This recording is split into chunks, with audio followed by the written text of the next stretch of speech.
Well, one thing you have to hand it to Shohei Ohtani. He gave the people what they wanted.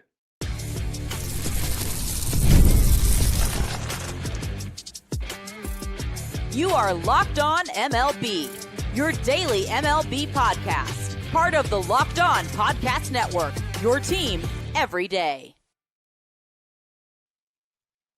Hello, baseball fans, and welcome to Locked On MLB, part of the Locked On Podcast Network, where it's your team every day. This is the daily podcast. We talk about all of Major League Baseball. I am your host, Paul Francis Sullivan. Please call me Sully. Follow us at Locked On MLB Pods on Twitter or whatever they call it these days, and on Instagram. And you could follow me. I'm your pal Sully. It's Sully Baseball Podcast on Instagram. But the best way to get a hold of me is to post stuff right here on YouTube. And if you're listening to every day, be sure to put that hashtag Everyday Sully so we know who's listening to us every single day. Believe it or not, that helps. It helps. It helps us get an idea.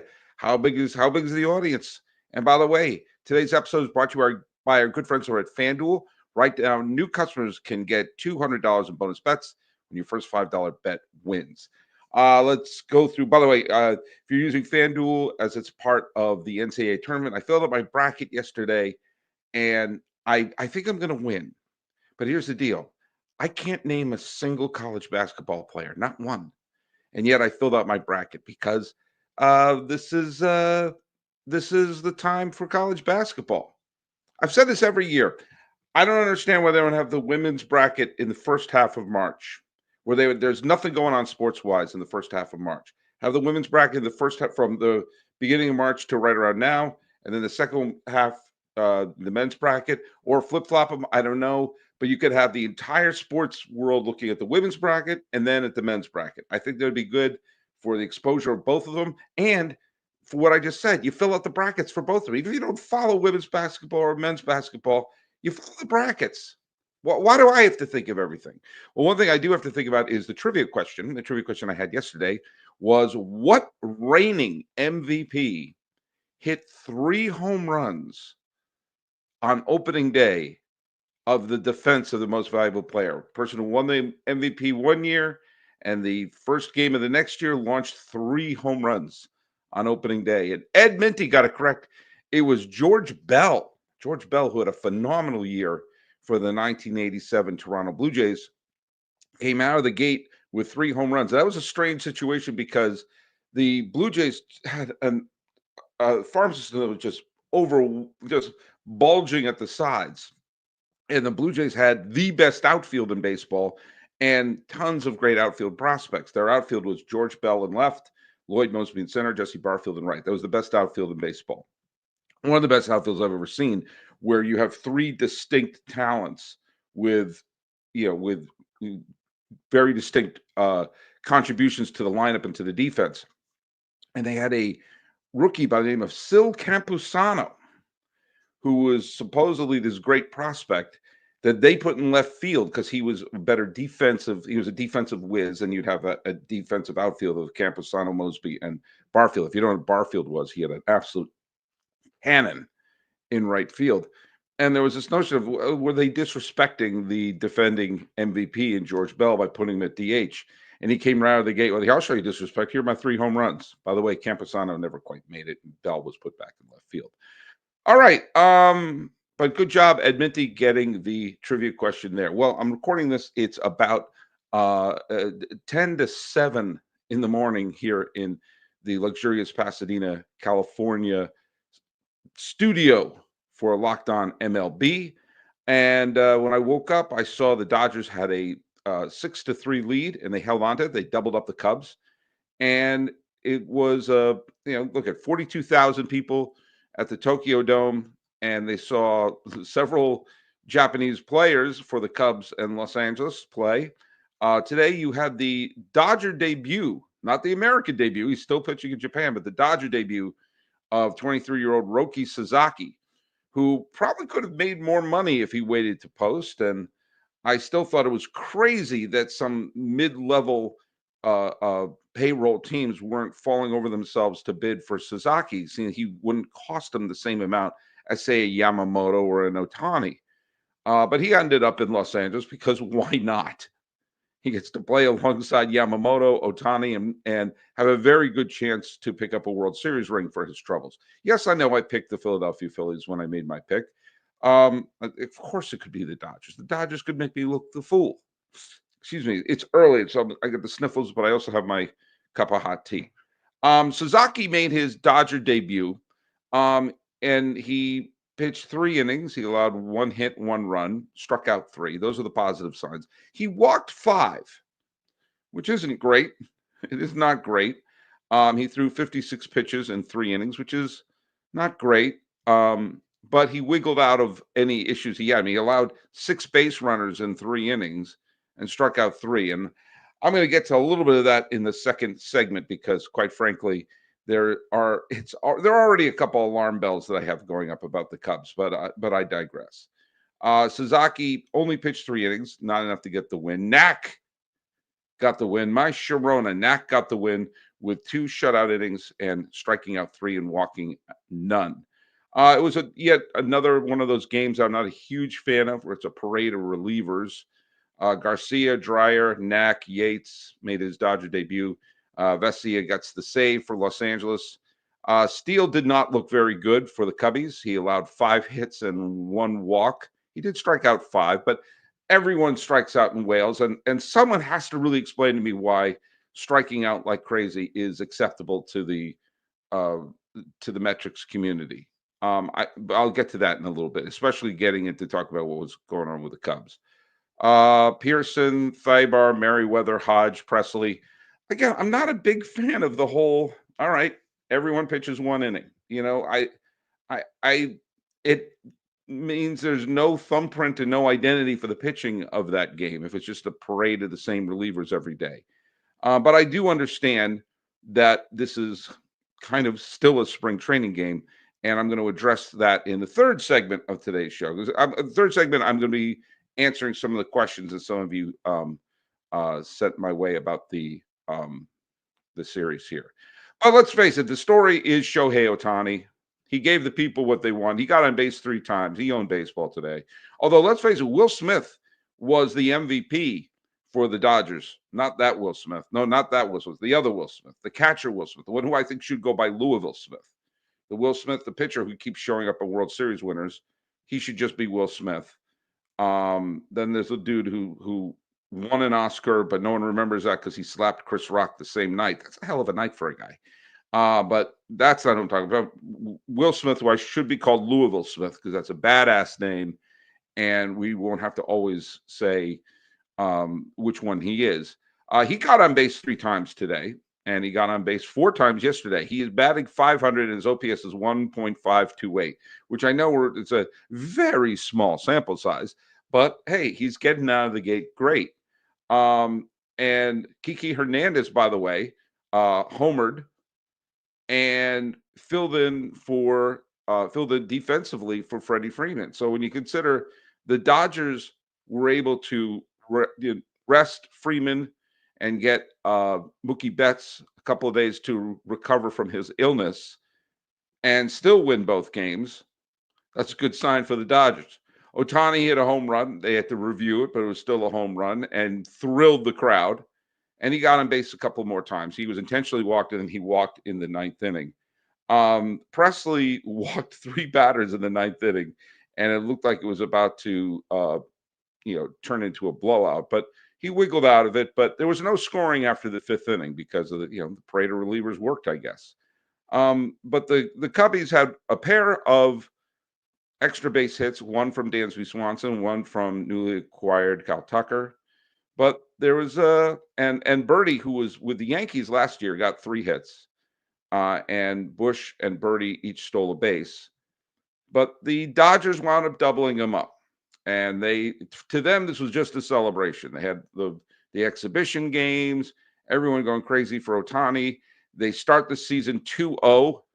So they go back to spring training, hold up a middle finger to the faces of the Diamondbacks and to the Padres, who are the 2 teams that, quite frankly, would be in first place in virtually, I think, every American League division. The Padres and the Diamondbacks would be in first place. But in The National League West, they're going to be one of them will finish third or maybe even lower.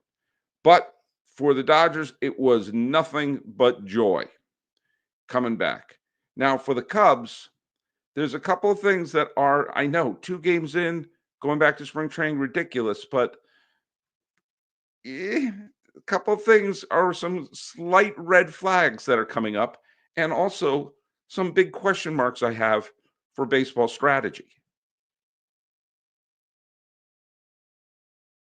Scaling your business requires the right expertise at the right time. With Upwork, you can find specialized freelancers in marketing, development, design, and more, experts ready to help you take your business to the next level. Upwork gives businesses flexibility by connecting them with top freelance talent across multiple industries, including IT, web development, and marketing. Whether you need extra hands on a project or a long-term partner, Upwork makes hiring simple and affordable. If you need help with a marketing campaign, Upwork can connect you with a freelance expert who delivered incredible results. Posting a job is free and simple, and within a day with multiple qualified candidates to choose from. Instead of hiring full-time, Upwork helps find affordable top-tier freelancers to scale businesses effectively. Visit upwork.com right now and post your job for free. That's upwork.com. Upwork.com to connect with top talent and grow your business today. March Madness is here, and FanDuel is giving you a chance to get on the action like never before. Right now, new customers can get $200 in bonus bets when your first $5 bet wins. That's 200 extra bucks to use on everything from buzzer beaters to Cinderella stories, even who's cutting down the nets. Now, I have some eyes on some underdogs this year. I like the University of Montana. Why? Because why not? Now, how is Akron going to do against Arizona? Maybe they'll do well. And maybe that's where my first $5 bet will come in to win. With tournament games happening almost every day, there's always something exciting to bet on. And the FanDuel app is simple and easy to use. When I win, I get paid instantly. No waiting around. So visit FanDuel.com and get in on the college hoops action all tournament long. Check out FanDuel.com.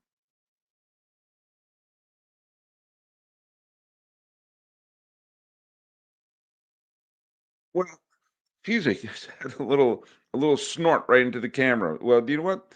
We're doing it live. As you can tell, I'm maybe I need another sip of tea here. Um, all right. Well, all is well with the Dodgers. The Cubs start the year 0-2. I made this point yesterday. I'll make it again. In a razor thin divisional race, you can't afford to lose dumb games. And you're facing the Dodgers in what is basically a spring training game. Yes, I know it counts in the standings, but they're not handling the pitchers the right way as you would do in a regular season game. And they're not facing Mookie Betts. They're not facing Freddie Freeman. Sasaki made his first appearance. Remember Yamamoto's first appearance in the Tokyo Series game against San Diego last year? He didn't do particularly well. Sasaki didn't. I mean, that's not great. He let up 6 base runners in 3 innings. And, to face the parade of, decent but not necessarily great relievers from Los Angeles and to fly back 0-2. Again, I'm a bit of a broken record about this, but you go back and you're going to play a series where you're going to play a season. What I meant to say, it's early. You play a season where it's razor thin. A game here or a game there is going to look bad, and you just come out of the gate, offense looking bad, offense looking dumb. That's the part of the thing that really, if you're a Cub fan, you're not happy with how dumb their offense looks. They scored the 1 run early on yesterday's game, and they scored a couple of runs today. And Swanson and Birdie both look good. But here's the thing that's alarming. Here's two stats that are alarming. They left 11 men on base. 11. And not facing exactly Cy Young Award winners. Garcia, Dreyer, Knack, Yates, and Vesia are all fine pitchers, but come on, this is not facing Maddox, Glavine, and Smoltz here. And you get 11 men on base, 7 walks and 8 hits. Okay, that's 15 base runners. There was any hit by pitches? No errors. Okay, you got 15 base runners, and 11 of them are left on base with runners in scoring position, 1 for 7. Okay, and here's the other thing: 12 strikeouts, 12 freaking strikeouts, and that seems to be something that is almost acceptable these days. That people are gonna. It's not so bad. It's not so bad when you strike out. And I'm sure there's some metric that shows why that makes sense, except when you have all these runners on base and you're swinging and missing and swinging and missing, there's no chance for anything positive to happen. Now, we saw what happened last year when the Dodgers put the ball in play against the Yankees, and things happened. They forced them to make plays, and with Aaron Judge and uh, who was a Rizzo at first, and the famous Volpe to Jazz Chisholm throw in the dirt. If you put the ball in play and you force them to make plays, sometimes an error happens. When you have runners in scoring position and you put the ball in play, something could happen. Yes, I know you could hit into a double play, but maybe because it's early in the freaking season, someone's rusty. Maybe you come in and you think, hey, let's put the ball in play and have something happen. Give it a shot. A ball could find a gap. A ball could spin the wrong way. But the entire approach by the Cubs just looked dumb. Swinging from their heels, striking out left and right with runners on base all day long. They couldn't get more than one run in any of the innings that they played in, where they were facing mainly middle relievers who are getting their work in. And a great point of what happened is that the Dodgers are down, or the Dodgers are up 6-3. It's the bottom of the ninth. Alex Vesia is the pitcher. Alex Vesia is a good pitcher, but it's not someone you go like, oh, okay, the game is over, and they need base runners. So what does Ian Happ do? First pitch swing, pop up. New pitcher, see what the guy has. Nope, let's just take a cut. Boom, one pitch, one out. And as it turned out, Suzuki then swings and misses. Suzuki had a terrible. Suzuki had a terrible series in Tokyo, but then Tucker doubles. Justin Turner, who I did a double take because I still associate him with the Dodgers, walked, and Matt Shaw comes up as the tying run. But he winds up grounding out in a close play. I don't know why they didn't review it. What's the point of not reviewing it? If it's the end of the game. What are you afraid you're going to lose your instant replay review for the next game? But that just seemed to be that ninth inning seemed to be a microcosm for the Cubs offense these first two games. Swinging haphazardly, striking out, and leaving people in scoring position in some bad situations.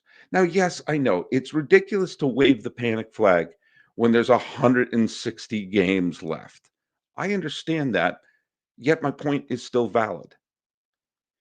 Do you have yourself losing games that you shouldn't lose? They should have split. But each game you get now is a game you don't have to get down the stretch. These are two dumb losses. Their offense looked dumb. And this whole thing of it's okay to strike out, it's better than other. I'm not buying it. I am not buying that. Someone has to explain that to me. Explain it to me like I'm a dog. Because, yes, there is the risk of a double play. There also is the risk of putting the ball in play and getting something done. There's the risk of the error. There's the risk of bad luck of a ball. I keep thinking of the Jorge Posada double off of Pedro Martinez in the 2003 playoffs. That ball just found, it was a looping pop-up that just happened to find the one spot where there was no fielder. None of that can happen if you swing and miss. Put the ball in play and see what happens. The whole it's okay to strike out. Well, they struck out left and right, and they left all those runners on base. So the Cubs are going to take a long flight back. And I'm telling you, make fun of me all you want, and some of you will. But if the Cubs miss the playoffs by 1 or 2 games this year, think about what happened in Tokyo. The NCAA tournament is here, and so is the bracket breakdown. Locked On Podcast Network and Amazon Fire TV channels are teaming up to deliver NCAA tournament coverage like never before. Watch studio shows featuring former players and Locked On's local experts as they guide you through every upset, buzzer beater, and bracket matchup. Stream it all for free on Amazon Fire TV channel. Search Bracket Breakdown to see it all for free. It's your team every day.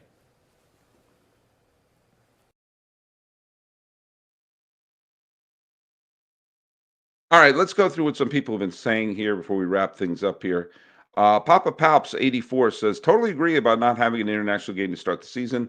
As a UK fan, I love it when they come to London mid-season as it feels more real. Yeah, that's part of my problem too, is that you're starting the season, but it's still basically a spring training game based on how they deal with the pitching staff. Papa Palps continued. I didn't have enough space to put everything on here. He said these games 2 weeks before the season feel so disconnected to the rest of the season and don't feel like the opening day celebration it should be.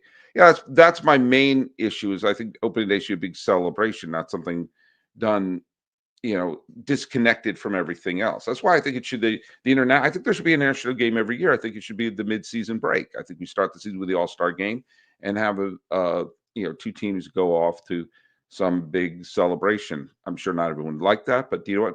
I'm not sure they like this either. But yeah, you don't have pitchers going deep into a game because it's still basically spring training. We're dealing it like that. And Jeff Cohen, who's an everyday Sully, writes, I know I'm a decade older, but it's kind of sad to see a pitcher pulled after 4 innings while giving up a hit with the lead. I always think that. I always want to have the pitcher have a chance at a no-hitter. But again, we are basically playing spring training games. And that may not be fair to the Cubbies, but that's the hand that was dealt. And Dan Windsor, 770, said, it took all of one game for the Cubbies to find their rightful position in last place in the standings. Well, how do you feel after 2 games? So the Dodgers' magic number is reduced to 161, and the Cubs' elimination number has been reduced to that. So they're starting the season behind the ball, 0-2. Of course, they can make it up. I'm not saying the season's over. I'm just saying these are games throughout the year. These are little stones. You gotta collect them because I guarantee you the Cubs are going to be scrambling. Jet Black's Onyx says, 1 game in, I'm already sick of Dodger coverage. Now, I understand Jet Black is being a little facetious, but I got a lot of people did say to me, can you stop talking about the Dodgers so much? Well, and a lot of them were saying that to me in October as well. When the Dodgers were in the World Series and damn nearly swept it. Yeah, I'm going to talk about what's happening in baseball. And what's happening in baseball is the Dodgers beat the Cubs. You want me to talk about the Cubs? I did. They were swinging the bat recklessly and not looking very strong. Anything else to report? Well, Craig Kimbrell signed with the Braves. He's had an interesting career. I think his best years are behind him. His best years were probably with the Braves, quite frankly. But there you go. There's something that isn't Dodgers. But I promise this is a safe zone for politics unless it bleeds over into baseball. But John Ellison, Everyday Sully, writes, make Mike Trout again, MMTGA. That's a political party I can get behind. You and me both, buddy. You and me both. Okay, that's going to bring us to today's trivia question. Today's trivia question is, there are 3 major league franchises, current major league franchises, who have never had an MVP. Who are the 3 current major league franchises who have never had a player win the most valuable player? That's a trivia question. Put the answer right down here. And thank you so much for making Locked On MLB your first listen today. For your second listen, check out the Locked On Fantasy Baseball podcast with hosts Dominic Martino and Matthew Arne. MLB Fantasy Draft Season is here. Be the most informed fan and set up your league for a win. Find Locked On Fantasy Baseball on YouTube or wherever you listen to podcasts. All right, well, I'm doing it live early in the morning. May have been a little bit clunky, but what are you going to do? Talking about the Tokyo series being over. The Dodgers look like they haven't missed a beat, and the Cubs can't stop swinging and missing. This has been Locked On MLB. I'm your host, Paul Francis Sullivan. Please call me Sully.